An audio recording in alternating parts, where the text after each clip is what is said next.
অনেকদিন পর খিচুড়ি রান্না করব, তো ঝটপট সকাল সকাল ঘুম থেকে উঠে গিয়েছি।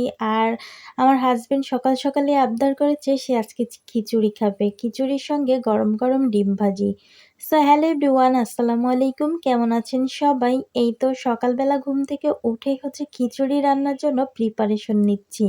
প্রথমে মুগ ডালের ভাজি করে তারপর মসুরের ডাল একসঙ্গে করে ভিজিয়ে দিয়েছি। তো পানি দিয়ে কিছুক্ষণ ভেজানোর পর এরপর পরিষ্কার করে সুন্দর মতো ধুয়ে নিচ্ছি। আর এর সাথেই চালটাও মিশিয়ে দেব। চাল দিয়ে আর ডাল দিয়ে একসঙ্গে মিশিয়ে সুন্দর মতো ধুয়ে কিছুক্ষণ ভিজিয়ে রাখবো।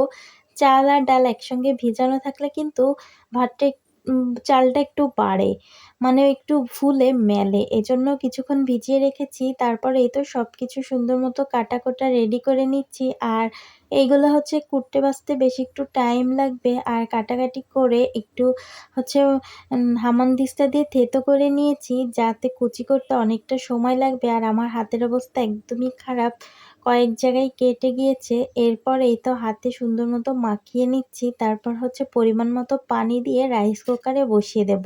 আর রাইস কুকারে ভাত দিলে তো একদমই চিন্তা করার দরকার হয় না, যেহেতু কাছে তো আর থাকার প্রয়োজন হয় না, পরিমাণ মতো পানি দিলে নিজের মতোই নিজে হয়ে যাবে। এরপর ঘরের সব কাজ সেরে এসেছি ডিম ভাজি করতে, ভাতটা এরই ভেতর হয়ে গেছে। তাই গরম গরম ডিম ভাজি দিয়ে আর ভাত দিয়ে খাওয়া হবে।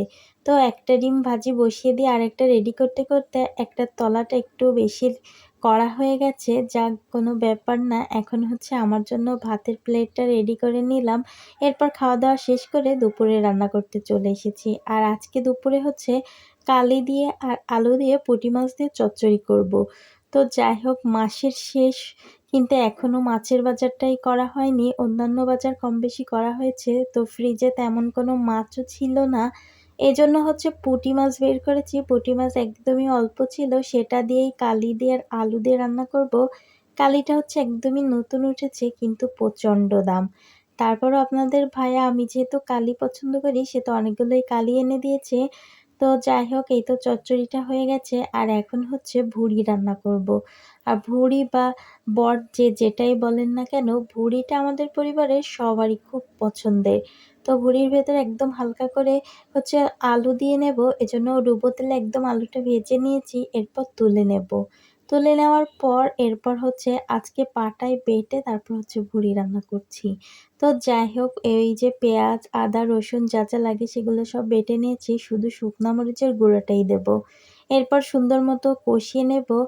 আর এখন সুন্দর মতো তেলের ভেতর ভাজা ভাজা করে অল্প করে পানি দিয়ে দেব, দিয়ে কিছুক্ষণ ঢাকা দিয়ে রাখবো। যখন উপরে তেল উঠে গেছে তখনই কিছু চুই দিয়ে দিয়েছি।